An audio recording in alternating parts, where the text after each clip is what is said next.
City life style ఇదో స్వర్గసీమ. నిద్రపోని నగరంలో అర్ధరాత్రి దాటిన అంతులేని వినోదం, ఉల్లాసం.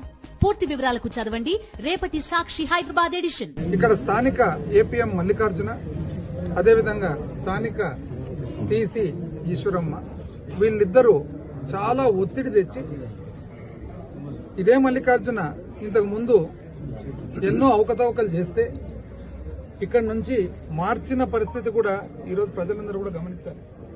ఇంతకుముందు ఇక్కడ పనిచేస్తూ ఏపీఎంగా మిస్అప్రోప్రియేషన్ చేసి పొదుపు డబ్బులు దుర్వినియోగం చేసి పొదుపు డబ్బులను వాడుకొని లెక్కలు చెప్పకుండా ఉంటే ఇంతకుముందు డిపార్ట్మెంట్ వాళ్ళు ఆయనని ఇక్కడ నుంచి మార్చడం కూడా జరిగింది.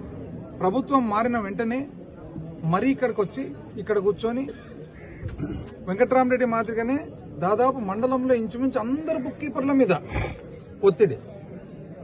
అసలు రాజకీయానికి పొదుపుకు ఏం సంబంధము అని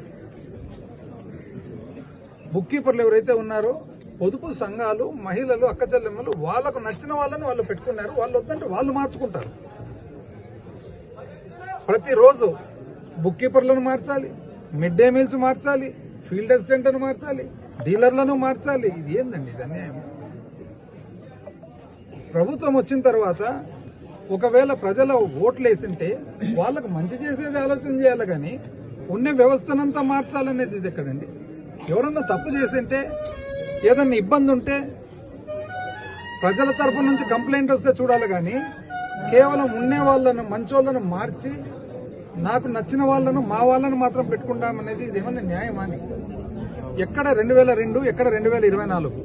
అంతకుముందు కూడా ఇంచుమించు 10 సంవత్సరాలు వెంకట్రామరెడ్డి పనిచేశారు.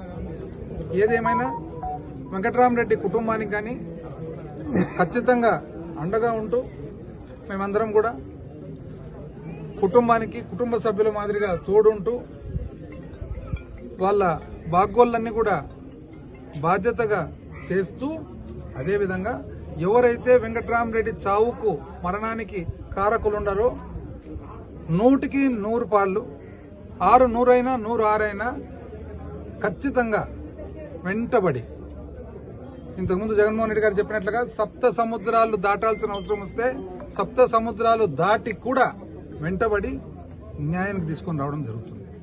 ఆ రోజు ఇబ్బంది అనేది ఎట్లుంటుంది అనేది ఆ రోజు వాళ్ళు చూడబోతున్నారు. వాళ్ళని చూసి ఇతరులు కూడా గమనించుకోవాలని చెప్పి ఈరోజు హెచ్చరిస్తున్నాం.